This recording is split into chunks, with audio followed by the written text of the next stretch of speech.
Rick, you were talking about a music festival you went to in September. I mean, that, it seems like that's part of staying ahead of the curve. Well, I look at it very executionally. Like, there's the old adage of production about you can have a good, fast, or cheap, pick two.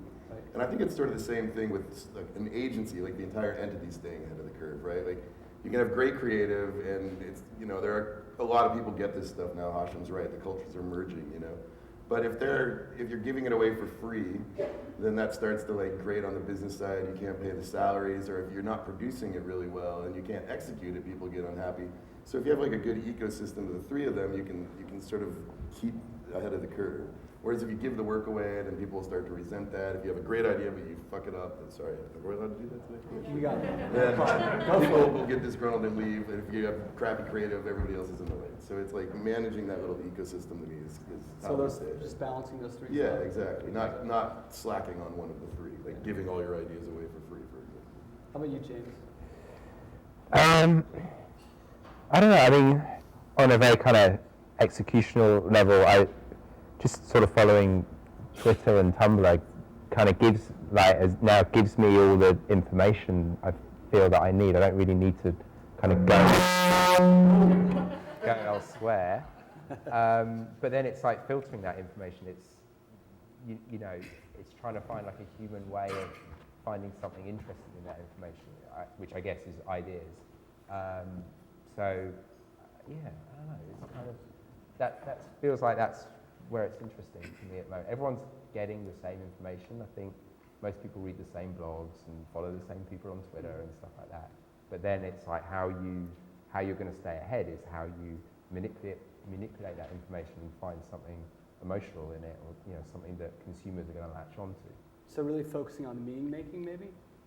Yeah, I mean, memes are interesting. We have a department here at Saatchi called Youth Connection, and they just did this study of how kids use the internet, 8-year-olds to 12-year-olds, and basically everything they do is through search. So you have to be able to create something that they deem is worth searching, and something that's so simple that they get those words. I mean, you guys are great at it. Something like Whopper Virgins or Whopper Sacrifice. It's such a catchy phrase. I mean, I think even the best thing about Whopper Virgins was just being able to say virgins and Whopper is great. Good yeah, so stuff that's searchable. So whether that's a meme, I don't know how you define a meme these days, but something kind of quick and simple that people can get. I think sticky name. Yeah, I was going to say something that I've been looking a lot at lately, and because I've been more independent and kind of when I get projects, I'm looking kind of to find resources to get them done.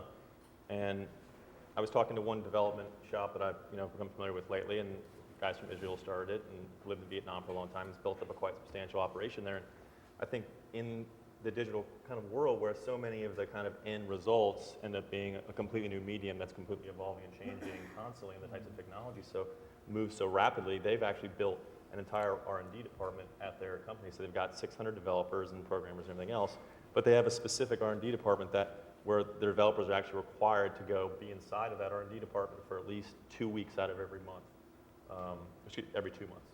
So, and they can go days at a time, whatever it is, but that way they're forced to, outside of a client environment, learn the new technologies that are there, whether it's developing apps for Android or the new BlackBerry stuff or iPhone apps, whatever it is, whatever new is coming out.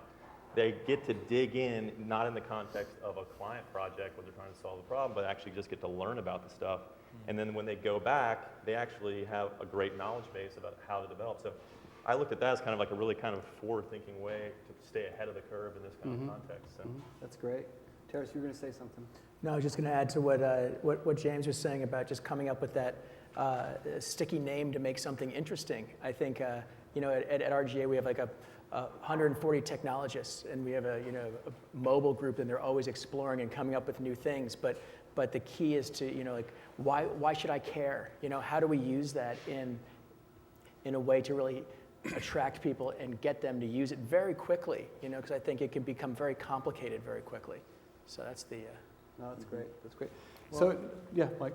Well, to me, the biggest challenge is really educating people in digital. I mean, we are known as a traditional agency, but most people don't know it. About 60 to 65% of our work is actually digital nowadays. And back in the days, 2 years ago, Back in the day, everyone last week. Exactly. Everyone talked about broadcast production, inactive production, should be integrated or not.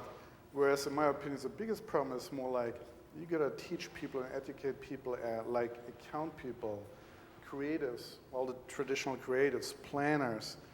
And I mean, Hashem worked with us, and it was also part of his job. It's like, Hashem came in with great ideas.